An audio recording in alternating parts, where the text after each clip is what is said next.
Úrsula, que tinha aprendido da mãe o valor medicinal das plantas, preparou e fez todos tomarem uma beberagem de acônito, mas não conseguiram dormir e passaram o dia inteiro sonhando acordados. Nesse estado de alucinada lucidez, não só viam as imagens dos seus próprios sonhos, mas também uns viam as imagens sonhadas pelos outros.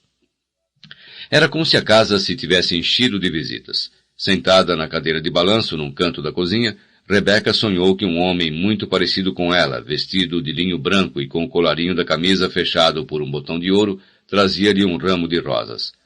Acompanhava-o uma mulher de mãos delicadas que separou uma rosa e pôs no cabelo da menina.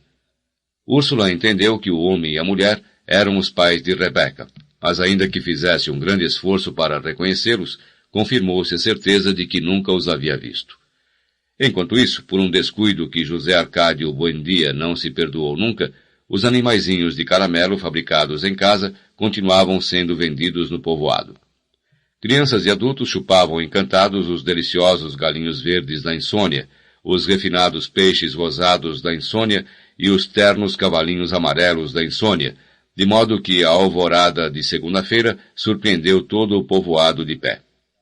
No princípio ninguém se alarmou. Pelo contrário, alegraram-se de não dormir, porque havia então tanto o que fazer em Macondo que o tempo mal chegava. Trabalharam tanto que logo não tiveram nada mais que fazer, e se encontraram às 3 da madrugada com os braços cruzados, contando o número de notas que tinha a valsa dos relógios.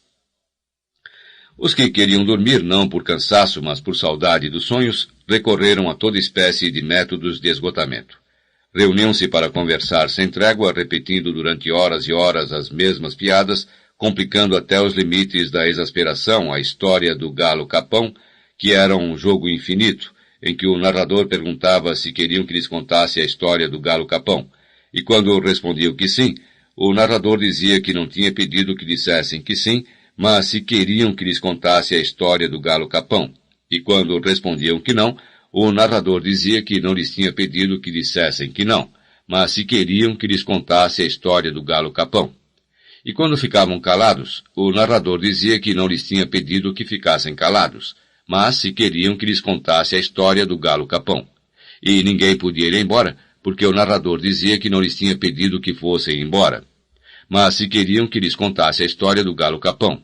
E assim sucessivamente, num círculo vicioso que se prolongava por noites inteiras. Quando José Arcádio Buendia percebeu que a peste tinha invadido a povoação, reuniu os chefes de família para explicar-lhes o que sabia sobre a doença da insônia, e estabeleceram medidas para impedir que o flagelo se alastrasse para as outras povoações do Pantanal. Foi assim que se tiraram dos cabritos os sininhos que os árabes trocavam por papagaios, e se puseram na entrada do povoado à disposição dos que desatendiam os conselhos e as súplicas dos sentinelas e insistiam em visitar a aldeia. Todos os forasteiros que por aquele tempo percorriam as ruas de Macondo tinham que fazer soar o sininho para que os doentes soubessem que estavam sãos.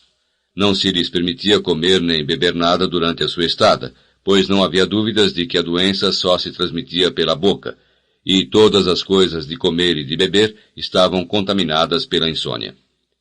Desta forma, manteve-se a peste circunscrita ao perímetro do povoado.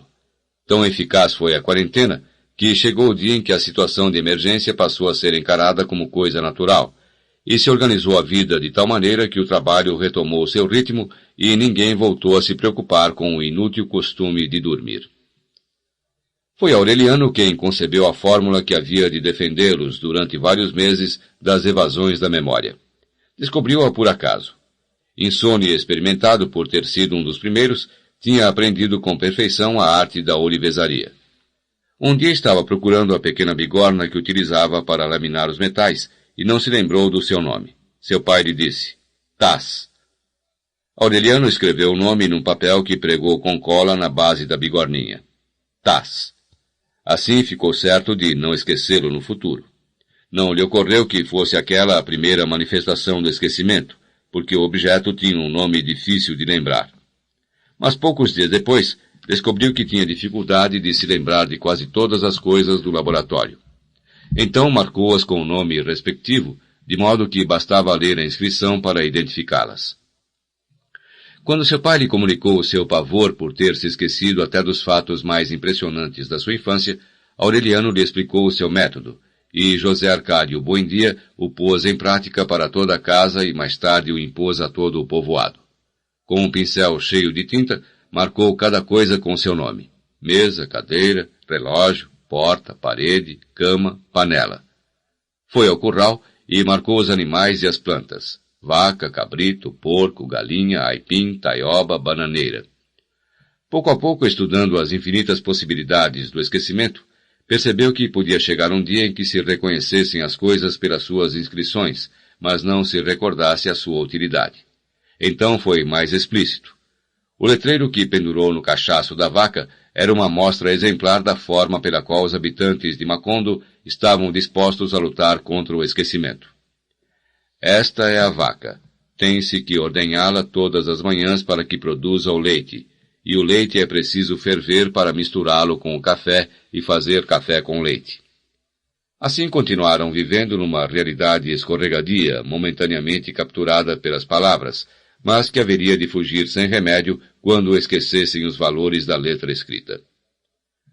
Na estrada do caminho do pântano puseram um cartaz que dizia Macondo, e outro maior na rua central que dizia Deus existe. Em todas as casas haviam escrito lembretes para memorizar os objetos e os sentimentos.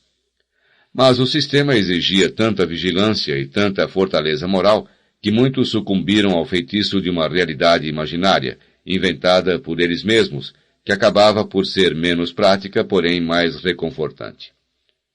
Pilar Ternera foi quem mais contribuiu para popularizar essa mistificação, quando concebeu o artifício de ler o passado nas cartas como antes tinha lido o futuro. Com esse recurso, os insones começaram a viver num mundo construído pelas alternativas incertas do baralho, onde o pai se lembrava de si apenas como o homem moreno que havia chegado no princípio de abril, e a mãe se lembrava de si apenas como a mulher trigueira que usava um anel de ouro na mão esquerda e onde uma data de nascimento ficava reduzida à última quarta-feira em que cantou a calhandra no loureiro. Derrotado por aquelas práticas de consolação, José Arcádio Buendia decidiu então construir a máquina da memória, que uma vez tinha desejado para se lembrar dos maravilhosos inventos dos ciganos.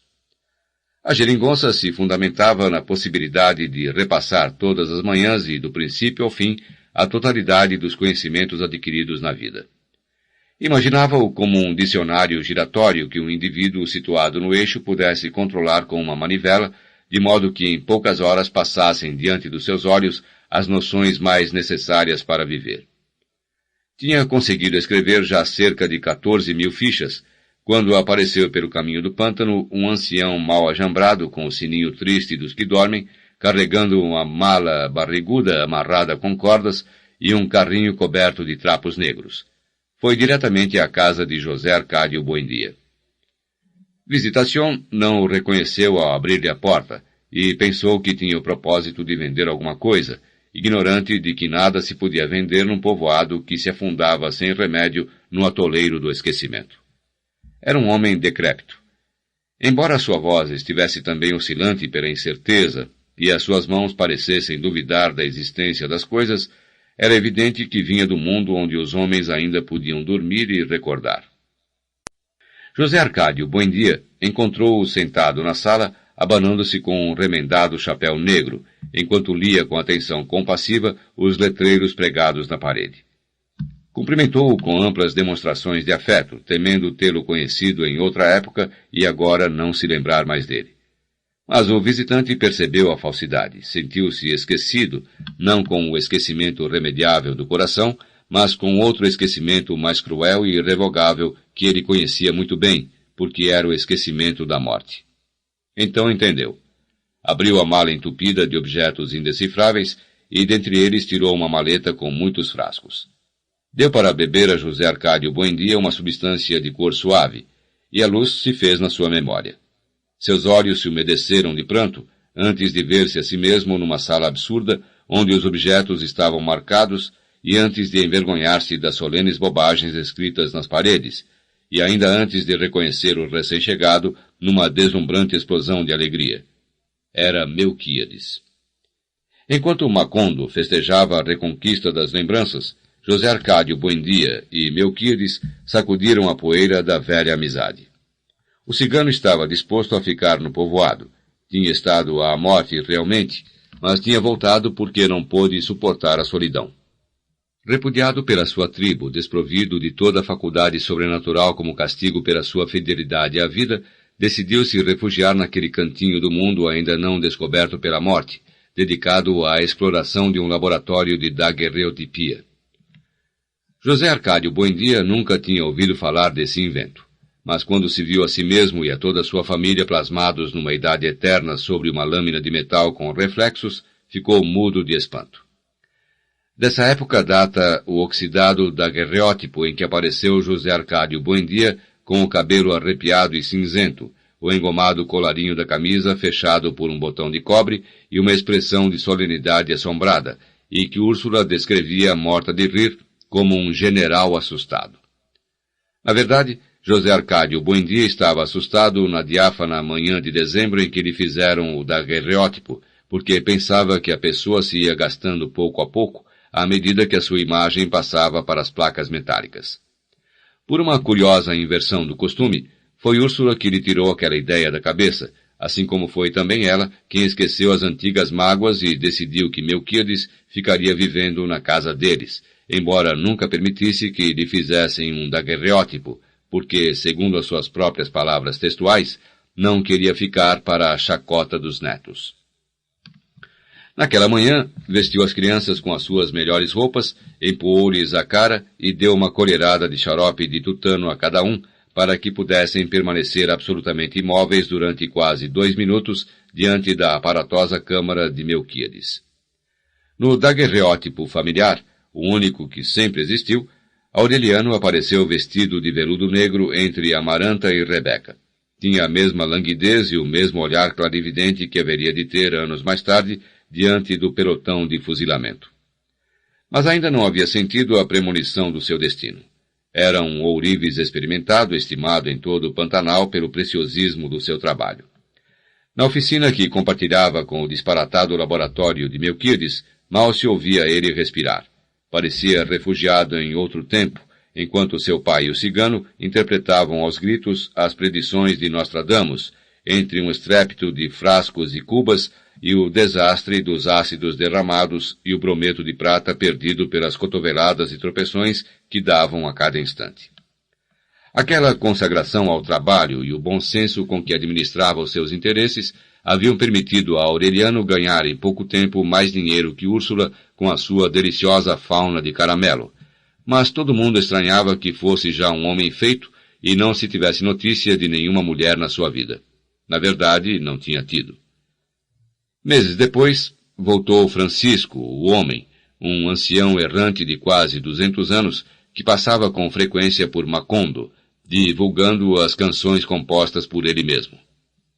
Nelas, Francisco, o homem, relatava com detalhes minuciosos os fatos acontecidos nos outros povoados do seu itinerário, de Manaure até os confins do Pantanal, de modo que, se alguém tinha um recado para mandar ou um acontecimento para divulgar, pagava-lhe 2 centavos para que o incluísse no seu repertório.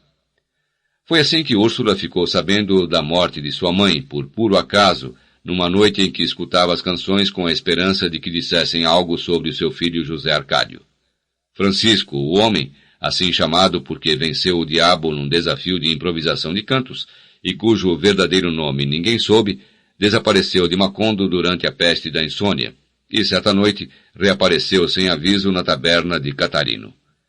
Todo o povo foi escutá-lo para saber o que tinha acontecido no mundo. Nessa ocasião, chegaram com ele uma mulher tão gorda que 4 índios tinham que levá-la carregada numa maca e uma mulata adolescente de aspecto desamparado que a protegia do sol com uma sombrinha. Aureliano foi essa noite à taberna de Catarino. Encontrou Francisco, o homem, como um camaleão monolítico sentado no meio de um círculo de curiosos. Cantava as notícias com a sua velha voz desencordoada, acompanhando-se com o mesmo acordeão arcaico que ganhara de Sir Walter Raleigh nas Guianas, enquanto marcava o compasso com seus grandes pés andarilhos gretados pelo salitre. Diante da porta do fundo estava sentada e se abanava em silêncio a matrona da maca. Catarino, com uma rosa de feltro na orelha, vendia à freguesia canecas de garapa fermentada e aproveitava a ocasião para se aproximar dos homens e pôr a mão onde não devia. Por volta da meia-noite, o calor era insuportável.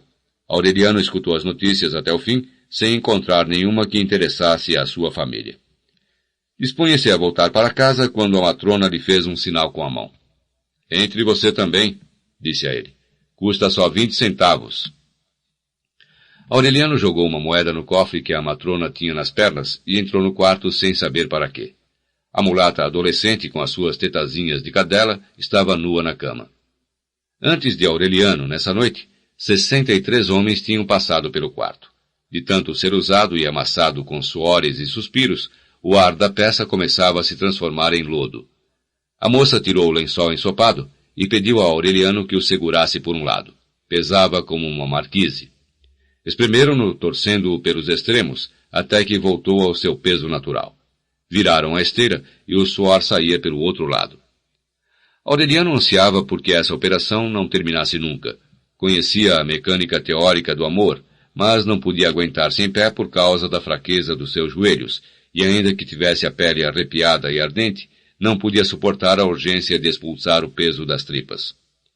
Quando a moça acabou de arrumar a cama e lhe ordenou que se despisse, ele deu uma explicação aparvalhada.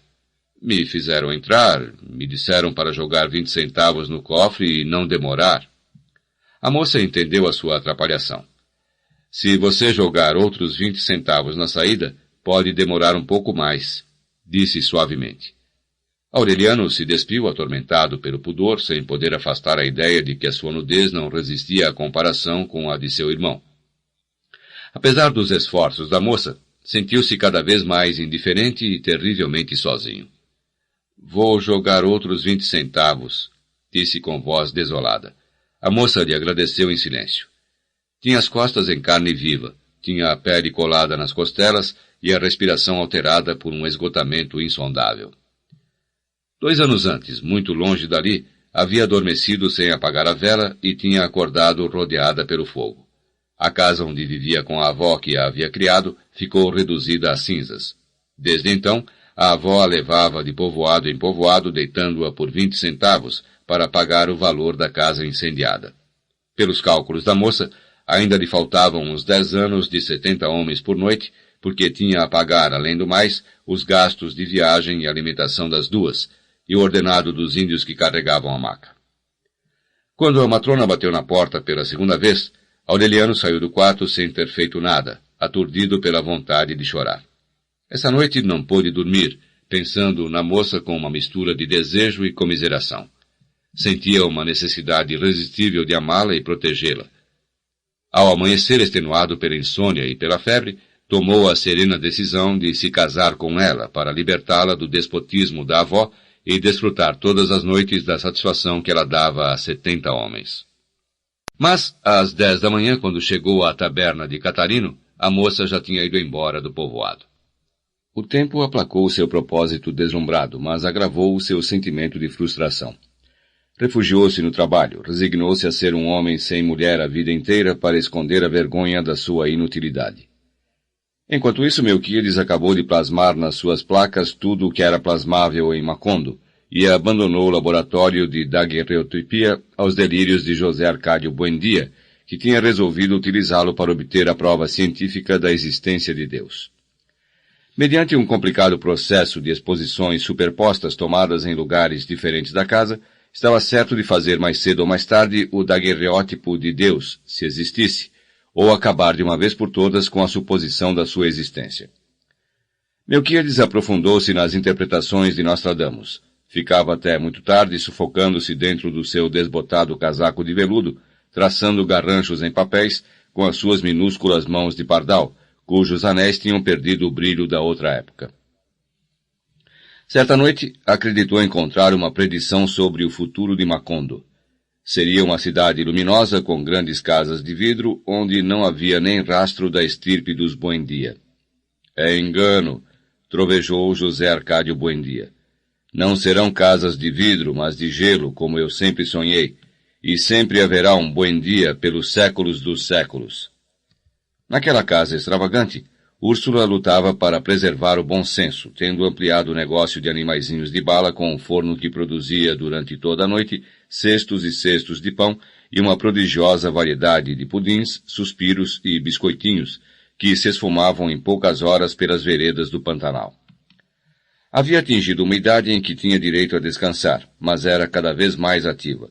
Tão ocupada andava com as suas prósperas empresas que uma tarde olhou por distração para o quintal enquanto a Índia a ajudava a adoçar a massa e viu duas adolescentes desconhecidas e formosas bordando no bastidor à luz do crepúsculo. Eram Rebeca e Amaranta. Mal haviam tirado o luto da avó, que guardaram com inflexível rigor durante 3 anos, e a roupa de cor parecia haver dado a elas um novo lugar no mundo. Rebeca, ao contrário do que se pôde esperar, era a mais bela. Tinha uma pele diáfana, olhos grandes e repousados, e umas mãos mágicas que pareciam elaborar com fios invisíveis a trama do bordado. Amaranta, a menor, era um pouco sem graça, mas tinha a distinção natural, a altivez interior da avó morta. Junto delas, embora já revelasse o impulso físico de seu pai, Arcádio parecia um menino. Tinha-se dedicado a aprender a arte da ourivesaria com Aureliano, que além disso lhe ensinara a ler e escrever. Úrsula percebeu de repente que a casa se havia enchido de gente, que os seus filhos estavam quase para casar e ter filhos, e que se veriam obrigados a se dispersar por falta de espaço. Então tirou o dinheiro juntado em longos anos de trabalho duro, assumiu compromissos com os seus clientes e empreendeu a ampliação da casa. Ordenou que se construíssem uma sala formal para as visitas, outra mais cômoda e fresca para o uso diário, um refeitório com uma mesa de 12 lugares, onde se sentasse a família com todos os seus convidados. 9 quartos com janelas para o quintal e uma longa varanda protegida do esplendor do meio-dia por um jardim de rosas, com uma murada para colocar vasos de fetos e de begônias. Ordenou alargar a cozinha para construir 2 fornos, destruir a velha despensa onde Pilar Terneira tinha lido o futuro para José Arcádio e construir outra 2 vezes maior, para que nunca faltassem alimentos em casa. Mandou construir no quintal, à sombra do castanheiro, um banheiro para as mulheres e outro para os homens, e ao fundo uma cavalariça grande, um galinheiro cercado, um estábulo de ordenha e um viveiro aberto aos 4 ventos para que se instalassem a seu gosto os pássaros sem rumo. Seguida por dúzias de pedreiros e carpinteiros, como se tivesse contraído a febre alucinante do marido, Úrsula ordenava a posição da luz e a conduta do calor, e dividia o espaço sem a menor noção dos seus limites. A primitiva construção dos fundadores se encheu de ferramentas e materiais, de operários agoniados pelo suor, que pediam a todo mundo o favor de não atrapalhar, sem pensar que eram eles que atrapalhavam, exasperados pelo saco de ossos humanos que os perseguia por todas as partes com seu surdo chocalhar.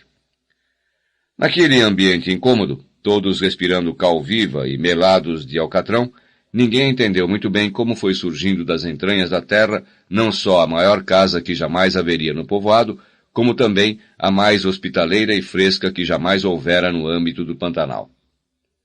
José Arcádio Buendia, tentando surpreender a divina providência no meio do cataclisma, foi quem menos entendeu. A nova casa estava quase terminada quando Úrsula o tirou do seu mundo quimérico para informá-lo de que havia uma ordem para pintar a fachada de azul e não de branco, como eles queriam. Mostrou-lhe a disposição oficial escrita num papel. José Arcádio Buendia, sem compreender o que dizia sua esposa, decifrou a assinatura. — Quem é esse sujeito? — perguntou. — O delegado, disse Úrsula desconsolada. Dizem que é uma autoridade que o governo mandou.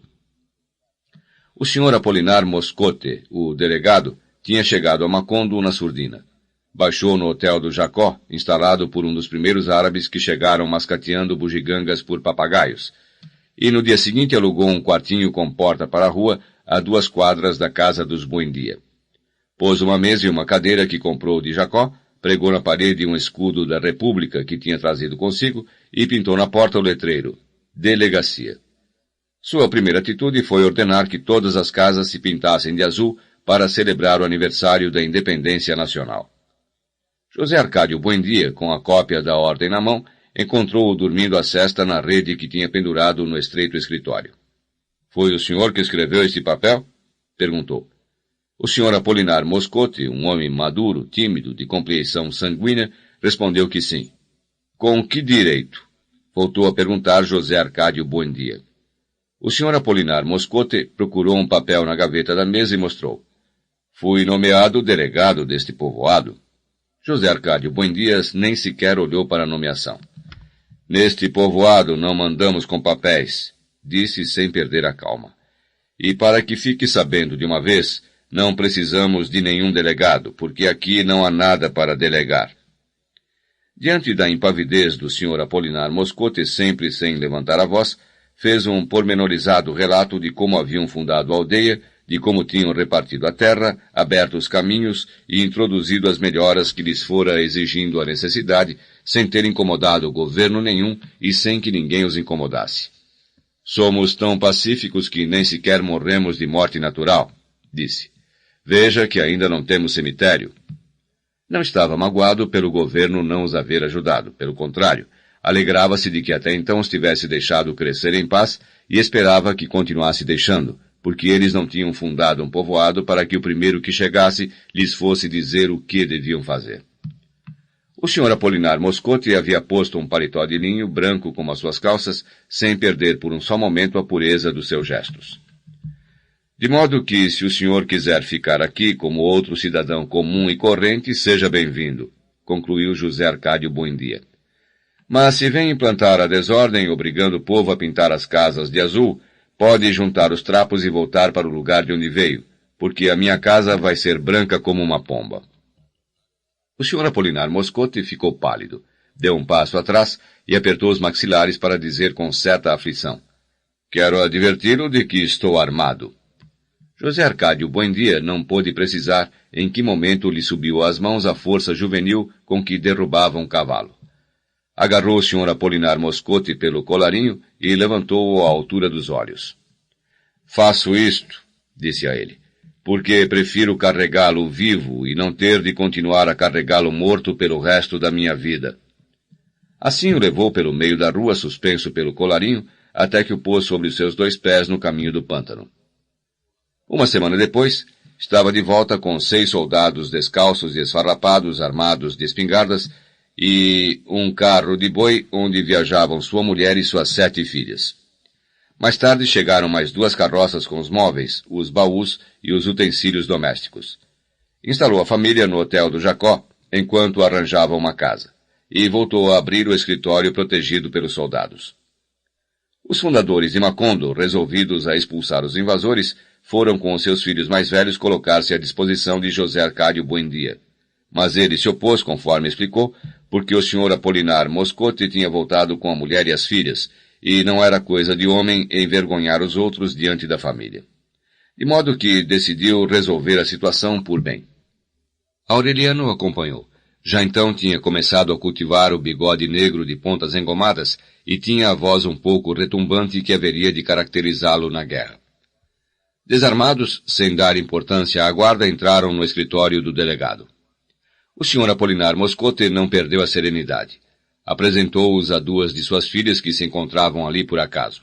Amparo, de 16 anos, morena como a mãe, e Remédios, de apenas 9 anos, um cromo de menina com pele de lírio e olhos verdes. Eram graciosas e bem educadas. Logo que eles entraram, antes de serem apresentadas, trouxeram-lhes cadeiras para que se sentassem. Mas ambos permaneceram de pé. Muito bem, amigo, disse José Arcádio Buendia. O senhor fica aqui, mas não porque tem na porta esses bandoleiros de trabuco, e sim por consideração à senhora sua esposa e às suas filhas. O senhor Apolinar Moscote se desconcertou, mas José Arcádio Buendia não lhe deu tempo para responder. Só lhe impomos 2 condições, acrescentou. A primeira, que cada um pinte a sua casa da cor que quiser. A segunda, que os soldados vão embora imediatamente. Nós garantimos a ordem. O delegado levantou a mão direita com todos os dedos estendidos. Palavra de honra? Palavra de inimigo, disse José Arcádio Buendia, e juntou num tom amargo. Porque uma coisa eu quero lhe dizer. O senhor e eu continuamos sendo inimigos. Nessa mesma tarde os soldados foram embora. Poucos dias depois, José Arcádio Buendia arranjou uma casa para a família do delegado. Todo mundo ficou em paz, menos Aureliano. A imagem de Remédios, a filha mais nova do delegado, que pela idade poderia ser sua filha, ficou doendo em alguma parte de seu corpo. Era uma sensação física que quase o incomodava para andar